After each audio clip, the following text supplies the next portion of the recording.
1987 সালের অক্টোবর মাসের মাঝামাঝি একদিন ভোরে ব্রাহ্মণবাড়িয়া সদর উপজেলার নিদারাবাদ গ্রামে শশাঙ্ক দেবনাথ নামের এক দরিদ্র সনাতন ধর্মাবলম্বী মুড়ির মোয়া বিক্রেতা হঠাৎই নিখোঁজ হয়ে যান।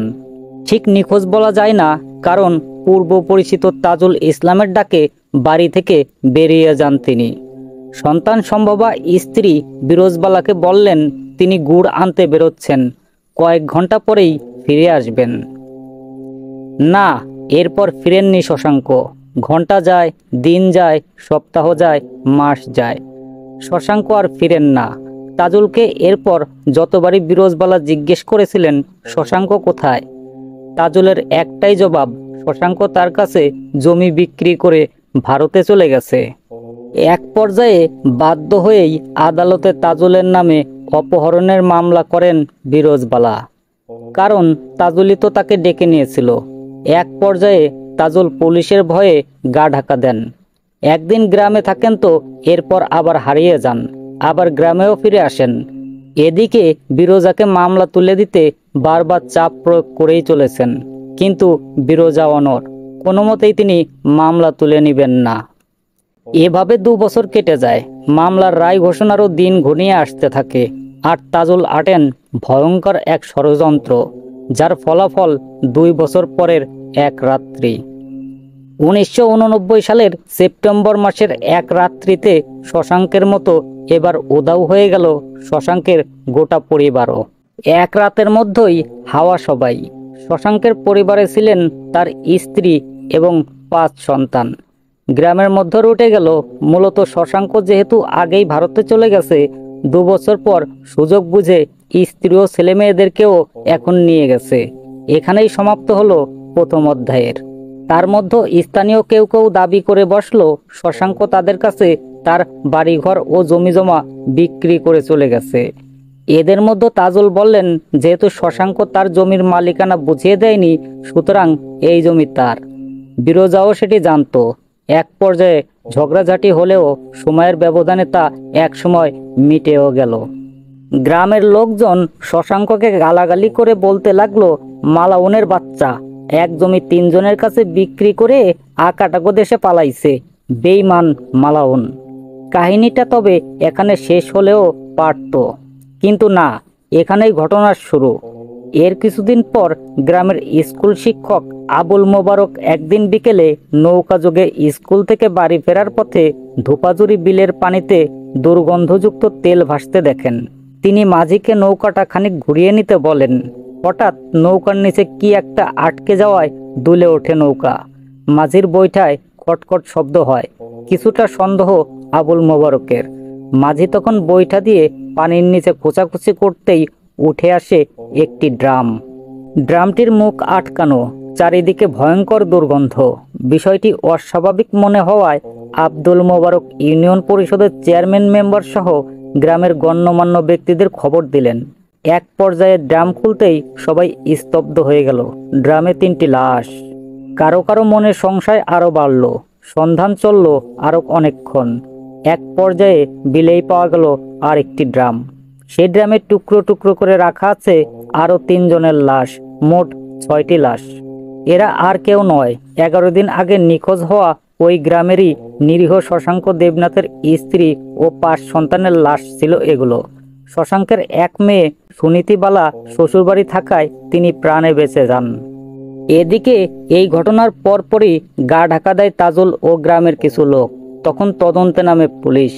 পুলিশের তদন্ত প্রতিবেদনে দেখা যায় ব্রাহ্মণবাড়িয়ার শশাঙ্কের জমি দখল করতে প্রথমে শশাঙ্ককে খুন করে লাশ গুম এবং পরে এক রাতে পুরো পরিবারকেই নৌকায় তুলে নিয়ে মেরে ড্রামে ভরে বিলে পুঁতে ফেলা হয়।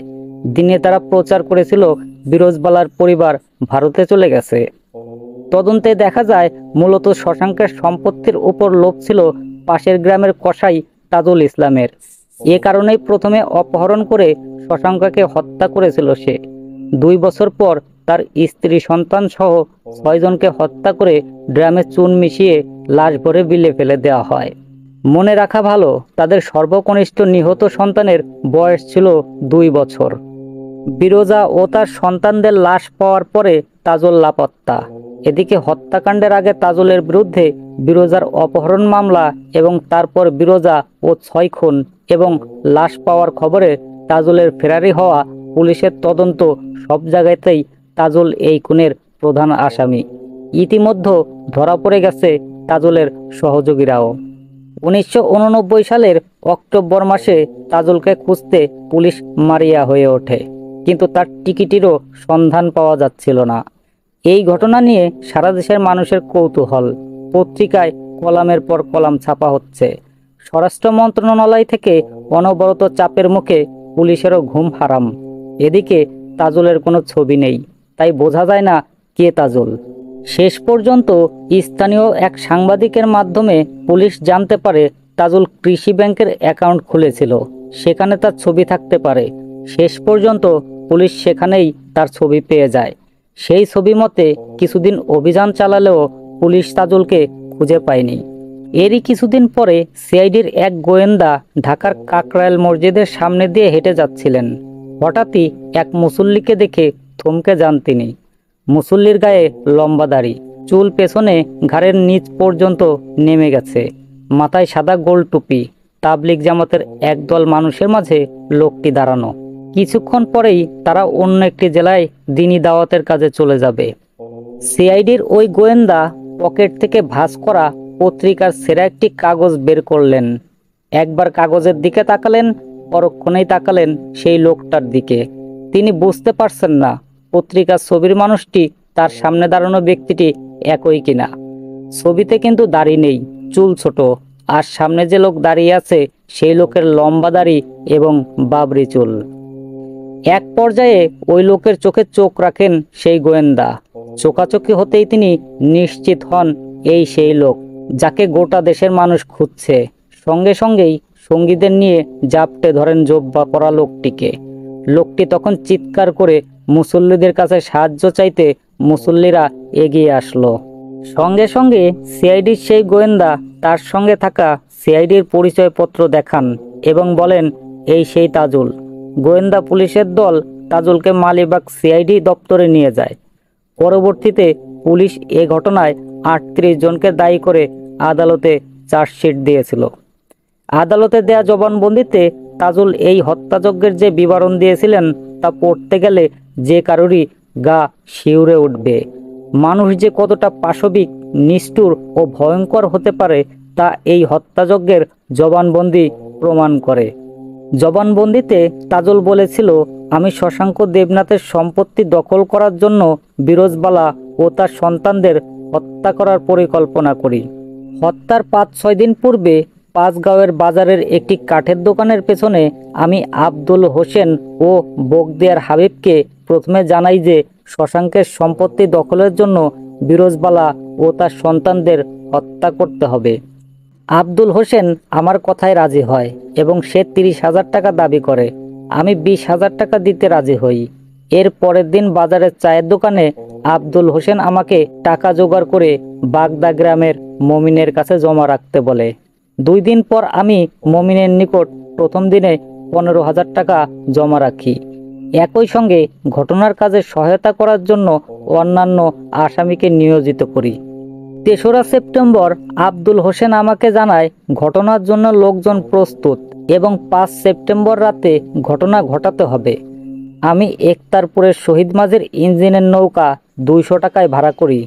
5 সেপ্টেম্বর রাত আনুমানিক 10টায় মমিন, হাবিব, ইদ্রিস আলী, আলী আজম, আলী আহম্মদ, শামসু, বাদশাহ, সুতামিয়া, বেলু, ফিরোজ, আব্দুল হোসেন, সৈয়দ মিয়া, জজ মিয়া, আবু সায়েদ, কাশেম, তাজন, হরিপুরের ফিরোজ, শহীদ, মনু মেম্বার এবং পরিচিত 8-10 জন নৌকাযোগে পায়ে হেঁটে আমার বাড়িতে আসে। তখন আমি একটি ছোট্ট ঘরে শুয়েছিলাম। আব্দুল হোসেন সেই ঘরে গিয়ে আমাকে সংবাদ দেয়। তখন সব লোকজন এসে পৌঁছেছে। এরপর একটি ইঞ্জিন নৌকায় আমি, আব্দুল হোসেন, ইদ্রিস আলী, বগদিয়ার হাবিব বাদশাহ, ফিরোজ, কাশেম, ধনু, আলী আজম, আলী আহম্মদ এবং বাকি 4 জন উঠি। আমার হাতে একটা রামদা এবং অন্যদের হাতে লাঠি, বল্লম, টর্চ লাইট ছিল। মমিন ব্রাহ্মবাড়িয়া থেকে 2টি ড্রাম লবণ ও 2 মণ চুন আগেই কিনে রেখেছিল। ড্রাম, চুন ও লবণ ইঞ্জিনের নৌকায় রাখি। রাত আনুমানিক 12টায় 2টি নৌকা যোগে আমরা শশাঙ্কের বাড়ির দিকে রওনা দিই। নৌকা 2টি শশাঙ্কের বাড়ির পাশে ভিড়ে।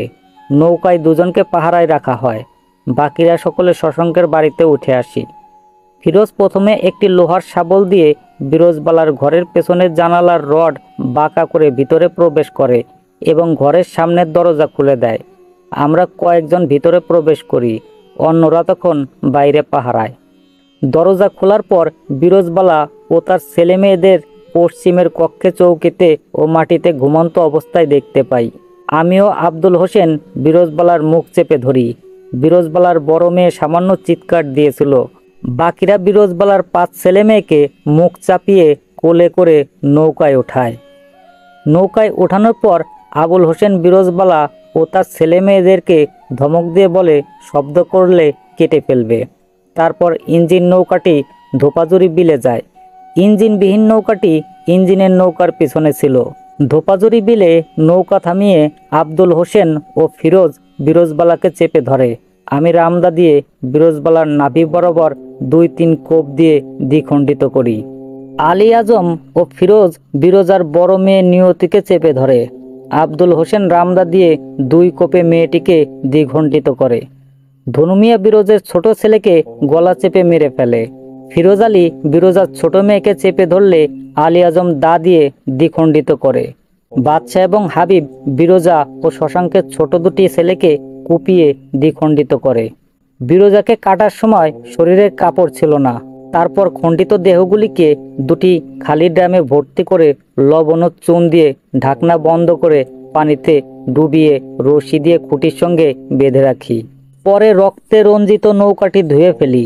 আমিও আব্দুল হোসেন সবাইকে সতর্ক করে দিই, ঘটনা ফাঁস করলে বিরোজবালার মতো পরিণতি হবে। ঘটনার পরদিন ব্রাহ্মণবাড়িয়া এসে আমার চাচাতো ভাই মতিউর রহমানকে 9 শতক নিজের জমি রেজিস্ট্রি করে দিই। জবানবন্দিতে তাজুল বিরোজার স্বামী অর্থাৎ শশাঙ্ককে হত্যার বিবরণও দিয়েছিল। শশাঙ্ককে তাজুল হত্যা করেছিল আরও 2 বছর আগে। জবানবন্দিতে তাজুল সেই হত্যা সম্পর্কে বলেছিল, 2 বছর পূর্বে এক শুক্রবার সকাল 5:30টায় আমি ও আমার জামাতা ইনু মিয়া শশাঙ্কের বাড়িতে যাই। শশাঙ্ককে জানাই তার মেয়ের জামাই মনা দেবনাথ ভারত সীমান্তে তার জন্য অপেক্ষা করছে। শশাঙ্ক তার কথা অনুযায়ী জামা পরে আমাদের সাথে বের হয়। আমি এবং ইনু শশাঙ্ককে নিয়ে মাধবপুরের নিজনগড় গ্রামে আজিদের বাড়িতে গিয়ে উঠি। আজিদের বাড়ির একটি ঘরে শশাঙ্ককে বসিয়ে রাখি। আজিদ শশাঙ্ককে জানায় সীমান্তে স্পেশাল পার্টি কাজ করছে, তাই এখন সীমান্ত পার হওয়া সম্ভব না, মধ্যরাতে পেরোতে হবে। আনুমানিক রাত 12টায় ওই ঘরে আমি, ইনু, আজিদ এবং অপর 2 জন লোক শশাঙ্কের গলায় গামছার ফাঁস দিয়ে হত্যা করি।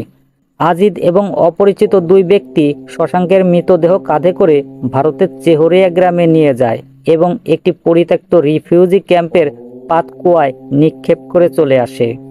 এই নারকীয় হত্যাযজ্ঞের দায়ে বিচারের রায়ে ফাঁসি হয়েছিল তাজুল ও তার সহযোগীদের। তাদের প্রতি মানুষের এতটাই ঘৃণা ছিল, ফাঁসি হওয়ার পর নিদারাবাদ গ্রামে মানুষ উৎফুল্ল হয়ে ঘরে ঘরে মিষ্টি বিতরণ করেছিল।